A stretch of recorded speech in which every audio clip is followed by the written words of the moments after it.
Olá, seja bem-vindo ao Boletim ESG, a minha análise sobre notícias do universo ESG.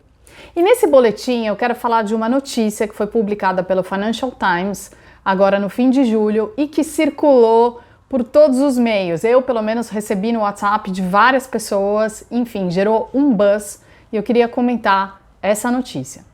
É uma notícia cuja manchete a gente pode ler assim: empresas com boas pontuações em ESG poluem tanto quanto concorrentes com classificações mais baixas. A constatação é válida mesmo quando os pesquisadores analisaram apenas a parte ambiental da métrica. Vamos discutir essa notícia? Bom, em primeiro lugar, de que trata o artigo? É um artigo no jornal, no Financial Times, na seção de ETFs.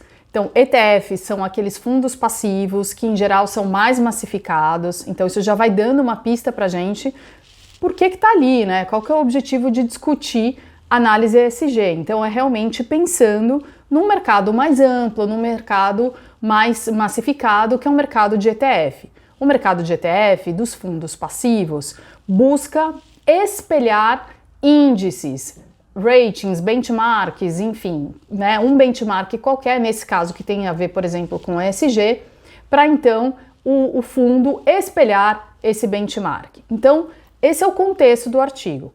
É um artigo de um jornalista que cita uma pesquisa feita por uma provedora de índice e uma empresa de consultoria chamada Scientific Beta. Então, essa empresa fez um estudo e esse estudo procurava entender o quê? Vamos lá. O estudo procurava entender a relação, ou nesse caso a correlação, e eu já vou falar disso, mas a correlação entre ESG rating, né, então o desempenho num rating ESG e intensidade de carbono das empresas. A correlação entre essas duas variáveis. É isso que o estudo da Scientific Beta, que a gente não tem acesso, eu entrei no site da empresa, procurei conseguir o estudo para ver o método que foi utilizado, como que eles fizeram essas análises e tal, não está disponível. Então, o artigo cita um estudo que a gente não tem disponível, tá? Então, essa empresa fez esse estudo que foi publicado, cujo resultado foi publicado no Financial Times. E o que eles encontraram? Qual foi o resultado desse estudo? E é isso que a gente sabe lendo o artigo do Financial Times, que a correlação entre essas duas variáveis é muito baixa, praticamente inexistente, mesmo quando você analisa somente o E do ESG, ou seja, ao invés de olhar ESG e intensidade de carbono, você olha somente o E e a intensidade de carbono, ou seja, o aspecto ambiental e a intensidade de carbono, tá? Então, se um investidor privilegia intensidade de carbono, questões climáticas, ao perseguir, né, um benchmark que está olhando para ESG rating, né, olhando o ESG mais amplo senso, ele vai ter o desempenho climático ruim no seu portfólio, porque existe pouca correlação entre essas duas variáveis. É isso que o estudo mostra, é isso que a gente depreende ao ler o artigo, inclusive está explicitamente lá escrita essa conclusão. Ok? É isso que diz o estudo. Agora, vamos analisar o que diz o estudo? Vamos analisar a notícia? Então, vamos pegar lá de novo o objetivo do estudo da Scientific Beta. Então, foi analisar o rating ESG e, para isso, eles analisaram 25 scores ESG de provedores de rating como Moody's, MSCI e Refinitiv. Analisar a intensidade de carbono das empresas medido por emissões de carbono por unidade de faturamento ou capitalização de mercado e a correlação entre essas variáveis. O ESG Rating, vamos pegar temos 3 pedaços aqui nessa análise. O ESG Rating é uma medida agregada. Para chegar num rating ESG, para chegar num score ESG de uma empresa, cada provedor tem o seu processo de análise. Aqui eles analisaram 3. Eles analisaram Moody's, MSCI e Refinitiv. Cada uma dessas empresas tem um jeito de calcular o seu rating ESG. Dentro do E, dentro do S, dentro do G, tem muitos elementos que compõem o E, o S e o G. Por exemplo, dentro do E, você pode ter mudança do clima, biodiversidade, gestão de resíduos, consumo de água. Dentro do S, você pode ter direitos humanos na sua cadeia de valor, direito dos trabalhadores, diversidade. Dentro da governança, você pode ter diversidade no conselho, se tem membros independentes no conselho. São exemplos de temas que estão embaixo do E, do S e do G. Mas não existe um padrão. Cada provedor de rating ESG pode considerar temas diferentes. Então, o score ESG é um score agregado que varia por provedor. E não é só o que eu estou considerando embaixo do E, do S e do G que pode variar, mas o peso que eu atribuo tanto para o E, para o S e para o G. Pensa, para eu chegar num score, que é uma nota, essa nota pode ser de 0 a 10, pode ser uma nota de 0 a 100, sei lá, cada provedor vai ter os seus critérios aí para dar uma nota final ESG para aquela empresa que ele está analisando. Como é um rating, como é um indicador, né, agregado, eu tenho que dar pesos para as notas que vêm no E, no S e no G. Então, que peso que eu atribuo para a dimensão E, para a dimensão S, para a dimensão G, pode variar também de provedor para provedor. E mais, dentro do E, que peso que eu dou para a biodiversidade, para a mudança do clima, para resíduo, para água, também pode variar de provedor para provedor. Então aqui a gente está falando de uma análise muito complexa, que é o rating ESG. É muito complexo. É agregado, olha um conjunto de coisas.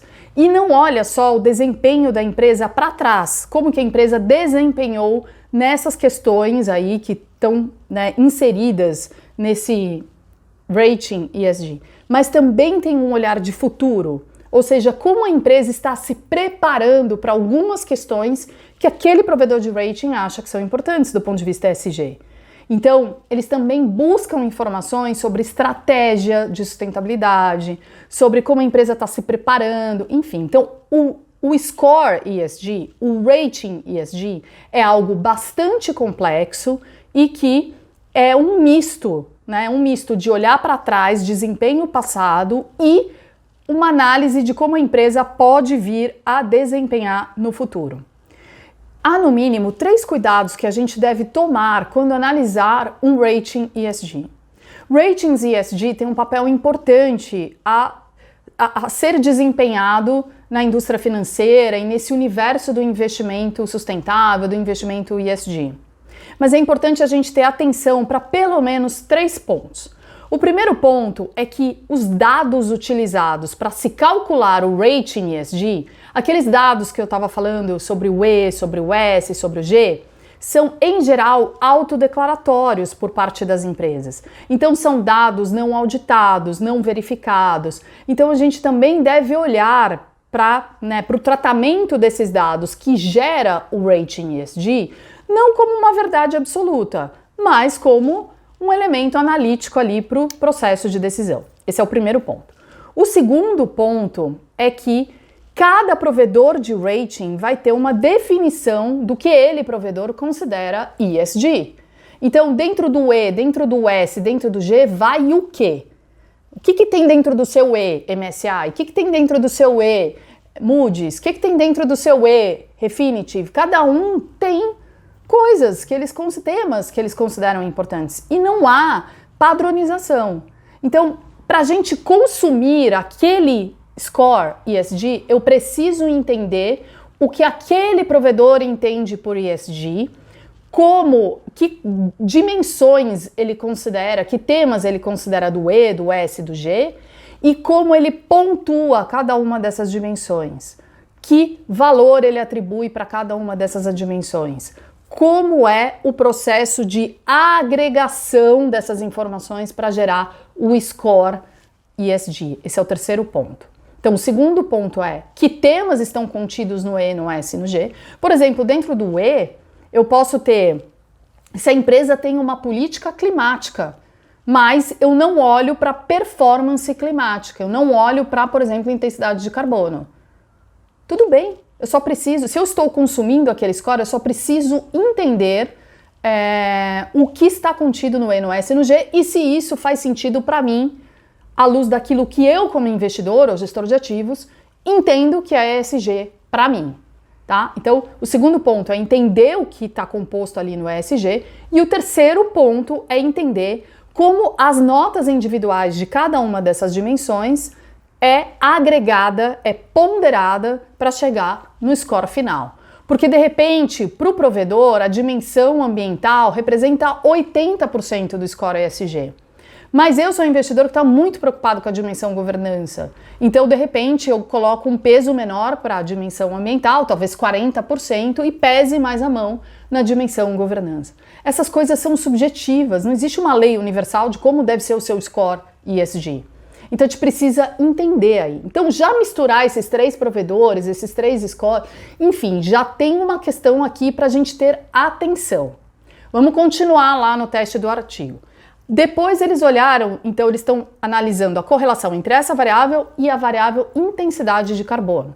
Intensidade de carbono, né, emissão de gás de efeito estufa por unidade de faturamento ou por capitalização de mercado. Então eles também já precisariam explicar um pouco melhor o que eles estão usando e como eles estão fazendo esse cálculo aqui.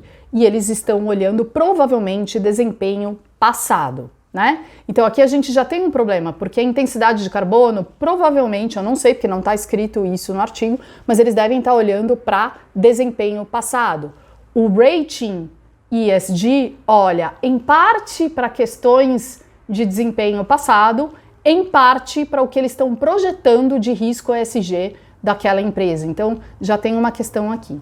E aí eles buscam entender a correlação entre essas duas variáveis.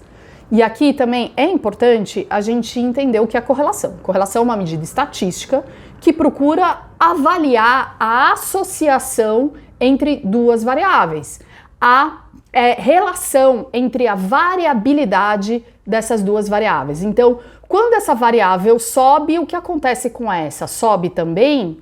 Sobe mais do que essa? Desce? Não acontece nada com essa variável? Então, quando eu vario essa, o que acontece com essa? Isso é correlação.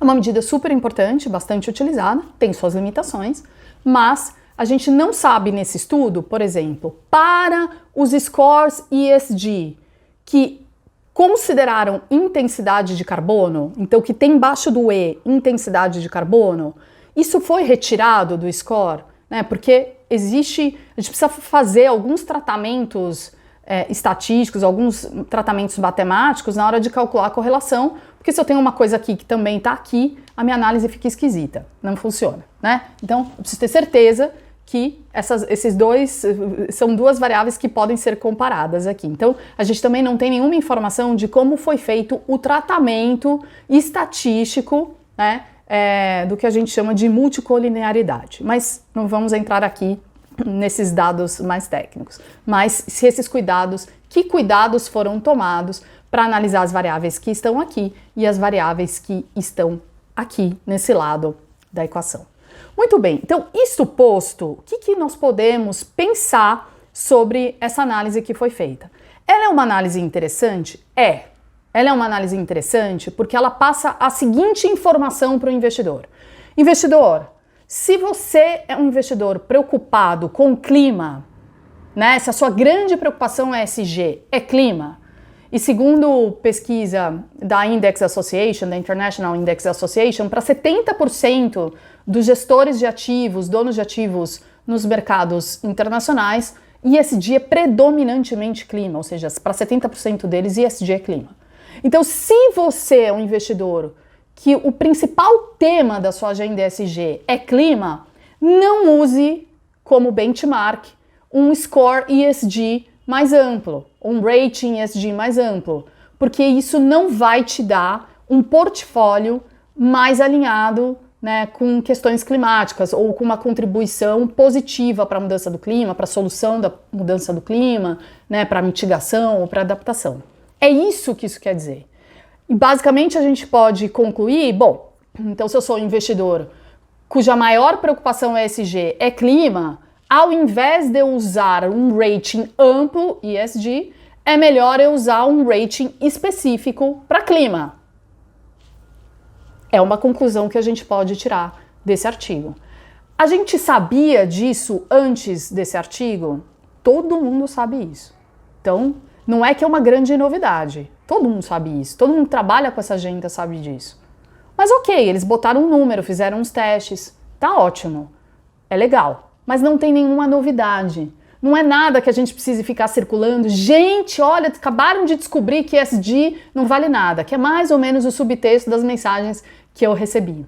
Eu sou super crítica, quem me conhece sabe, porque eu trabalho com estudos nessa área. Então a gente precisa ser crítico com todos os estudos. Aqueles que dizem que ESG é a melhor coisa do mundo e dá todos os retornos do mundo e resolve todos os nossos problemas, a gente precisa ser crítico com esses. E a gente também precisa ser crítico com aqueles que dizem assim, ESG não vale nada, não é nada, não serve para nada, não sei porque estão fazendo.